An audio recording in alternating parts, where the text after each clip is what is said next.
ആ ഉമ്മർ തന്നെ ഉണ്ട് ഇല്ലേ? ഞാൻ നിങ്ങളുടെ അടുത്ത് ഒരു കാര്യം ചോദിക്കണം പറഞ്ഞു വരികയാണ്.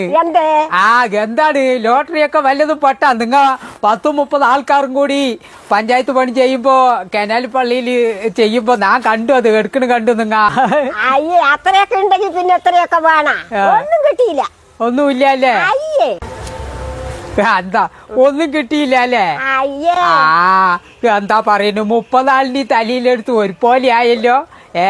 അല്ല, ഈ തലയിലെടുത്ത് എന്താണെന്ന് അറിയണമെങ്കിൽ പണിക്കാരന്റെ അവിടെ ഒന്നും പോണ്ട, അടിയിലടി ലോട്ടറി എടുത്താൽ മതി, വിവരം അറിയും. അപ്പൊ അറിയണ് കാശ് വെറുതെ പോയില്ലേ? നാട്ടിലെങ്കിലും വികസനവും സഹായവും ഒക്കെ നടക്കട്ടെ, അതിനെങ്കിലും ഒരു പങ്കാളിയായി പറഞ്ഞ് സമാധാനിക്കുക. അല്ലാണ്ട് പിന്നെ എന്താ ചെയ്യുന്നത്? പേരക്കുട്ടികൾക്ക് പിന്നെ എന്താ പറയുക, കളിക്കാൻ വലിയ ഒരു കടലാസായി, ചന്തമുള്ള കടലാസ്, അത്ര തന്നെ. ഫോൺ കിട്ടാൻ ഒരു കവറും കിട്ടി. ഞാന് നിങ്ങ പറഞ്ഞപ്പോ കൂപ്പൻ കടി പോയതാണ് വിരലടയാളം വെക്കാനേ. തിരക്കുമില്ല. അതെ, 25-ാം തീയതി വരെ ആക്കിയിട്ടുണ്ട്. ഈ മാസം 25-ാം തീയതി വരെ വിരലടയാളം വെക്കാട്ടോളി. ഗടിയുണ്ട്. നിങ്ങ പറഞ്ഞപ്പോ ബേജാറായിട്ട് പോയതാണേ. ഞാനൊന്ന് കേക്കട്ടെ, നീ കണ്ണപ്പനെ കൊണ്ട് എടുക്കണ വേണ്ടി വല്ലതും പെട്ടാ? പേടുകേ പിന്നാമ്പുറത്തെ വളക്കുഴി തന്നെ പെടണം. അതാണ് ഇപ്പൊ കച്ചവടം. ഒന്ന് പറയണ്ട, എന്റെ പ്രാർത്ഥനയില്ലേ വലിച്ചു ടോളി. പ്രാർത്ഥന വലിച്ചു, ലോട്ടറി ചതിച്ചു എന്ന് തന്നെ പറയണ്ടുള്ളൂ. എന്താ പറഞ്ഞ ഞാനെടുത്തു, പിള്ളേറുമായിരുന്നു എടുത്തു, വീട്ടുകാരി അയൽക്കൂട്ടോ അവിടെ ഇവിടെ പറഞ്ഞൊക്കെ ചേർന്ന് അവരും എടുത്തു നോക്കുമ്പോ 5-6 ലോട്ടറിയായി. 10,000 ഉറുപ്പിന്റെ ലോട്ടറി എടുത്തിട്ടുണ്ട്. ഒക്കെ എടുത്ത് ആ താമ്പാട്ടി മുറിന്റെ ഉള്ളിൽ കൊണ്ട് തുരുകി വെച്ചിട്ടുണ്ട് ദൈവത്തിന്റെ അവിടെ. ഞാന് ദൈവം എന്താ പറയാ, പണ്ട് മുതലേ നമ്മുടെ രണ്ട് പ്രാർത്ഥനയുള്ളൂ.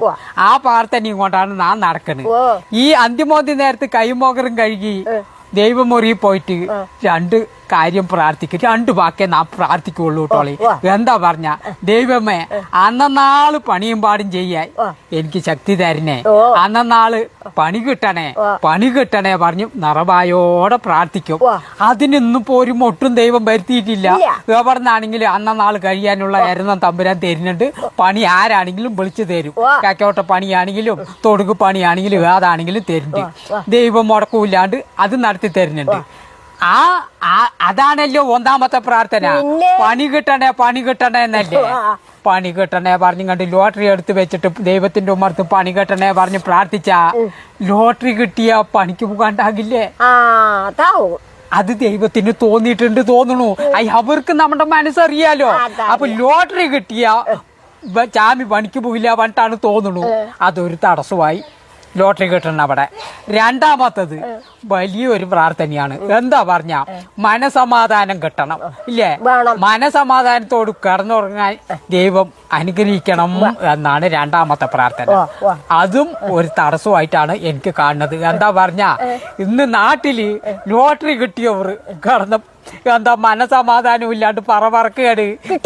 കഴിഞ്ഞ കൊല്ലം കിട്ടിയവരെ രാത്രിക്ക് വീടും നാടും വിട്ടിട്ട് ഓടേണ്ട അവസ്ഥയാണ്. എന്താ പറയാ, സ്വന്തക്കാരും ബന്ധുക്കാരും നാട്ടുകാരും ഈ ചാനലുകാരും ഒക്കെ കൂടി വന്ന് പൊറുതി മുട്ടി കോടീശ്വരനാണെങ്കിലും കിടക്ക് പൊറുതി ഇല്ലാണ്ടാകുന്നുണ്ട്. അപ്പൊ എന്റെ പ്രാർത്ഥന എന്താണ്? മനസമാധാനത്തോട് കിടന്നുറങ്ങാൻ ഒരു വഴി തരുന്ന തമ്പുരാനെ നല്ല നാം പ്രാർത്ഥിച്ചത് ലോട്ടറി കിട്ടിയ മനസമാധാനം കിട്ടുവോ? ദൈവം ആ പ്രാർത്ഥനയും കേട്ടു നോക്കും. ആകെ മൊത്തം എന്തായി, ദൈവം പ്രാർത്ഥനയൊക്കെ കേട്ടിട്ടുണ്ട്, ലോട്ടറി എടുത്തതൊക്കെ കടക്കാണ്ട് പോയിട്ടുണ്ട്. അത്രയേ പറയാനുള്ളൂ. ഒന്നും പറയണ്ട. എന്തായാലും നാട്ടിലേക്ക് നല്ലതും കാര്യങ്ങളൊക്കെ ഈ ലോട്ടറിന്റെ വഴിക്ക് ഒക്കെ ചെയ്യട്ടെ. പിള്ളേർക്ക് ഇപ്പൊ പേരക്കുട്ടികൾക്ക് നല്ല മാതിരി ചന്തമുള്ള ലോട്ടറി അല്ലേ, ആ കളറ് വലിയ ലോട്ടറി അല്ലേ, അവർക്ക് കളിക്കാൻ ലോട്ടറി എടുത്ത് കൊടുത്തിട്ടുണ്ട്. ചീന്താനും മനസ്സ് വരുന്നില്ല. 500 ഉറുപ്പ്യ കൊടുത്തെടുത്തതല്ലേ. പച്ച വെള്ളമില്ലാന്നാ പറയുന്നത്. അല്ല, പറഞ്ഞിട്ട് കാര്യമില്ല. എന്റെ പ്രാർത്ഥന അങ്ങനെയായി പോയില്ലേ. ഞാൻ ലോട്ടറി എടുത്തിട്ട് ഇങ്ങനെ പ്രാർത്ഥിക്കാൻ പറ്റുമോ? അത് എന്റെ വിവരക്കടല്ലേ. ദൈവത്തിന്റെ മുന്നില് പിന്നെ എന്താ പറയാ, പാടും പണിയും കെട്ടണേ തമ്പുരാനെ, മനസമാധാനം കെട്ടണം തമ്പുരാനെ പറഞ്ഞ് പ്രാർത്ഥിച്ച ദൈവം ആ പ്രാർത്ഥനയല്ലേ പിന്നെ കേൾക്കുള്ളൂ അങ്ങനെ ലോട്ടറി കിട്ടുന്നു കിട്ടണ് എന്നും പറഞ്ഞ് സമാധാനിക്കുക അല്ലാണ്ട് വേറെ ഇതൊന്നുമില്ല. ഞാനൊരു കൂട്ടത്തിന് പറഞ്ഞതാണ്, ഒരു ചുക്കും കിട്ടിയിട്ടില്ല. കിട്ടിയവർ ഇവിടത്തെയല്ല എന്നാ പറയണ്. നമ്മുടെ കേരള നാട്ടിലേക്കല്ല കിട്ടിയിരിക്കുന്നത്, കർണാടക നാട്ടിലേക്കാണ്. അവിടുത്തെ ആർക്ക് കിട്ടിയാലും മനസമാധാനം ദൈവം കൊടുക്കട്ടെ എന്ന് പ്രാർത്ഥിക്കുക. അത്രയല്ലേ പറയണ്ടുള്ളൂ. കോടീശ്വരനായാലും സമാധാനം ഉണ്ടെങ്കിൽ വേണ്ടില്ല. ഇനിയിപ്പോ എന്തൊക്കെ കോലും അവർക്ക് അല്ല, മനസമാധാനം കിട്ടട്ടെ. ആർക്കാണെങ്കിലും മനസമാധാനം കിട്ടട്ടെ അല്ലേ? അതല്ലേ നമുക്ക് പറയാൻ പറ്റുള്ളൂ. ആ സന്തോഷം. അപ്പളേ നാം നേരം മോന്തിയായി നിക്കാൻ നേരമില്ല. ശരി കേട്ടോളേ, കാണാം. അപ്പൊ പച്ചവെള്ളവും ഇല്ല അല്ലേ? അല്ല നിങ്ങൾക്ക് എന്തെങ്കിലും ഉണ്ടെങ്കിൽ വാങ്ങാൻ പറഞ്ഞു വന്നതാണ്. എനിക്കും ഇല്ല, നിങ്ങൾക്കും ഇല്ല. നാട്ടുകാർക്ക് ആർക്ക് കിട്ടിയിട്ടുണ്ടോ ദൈവത്തിനറിയാം. ശരി.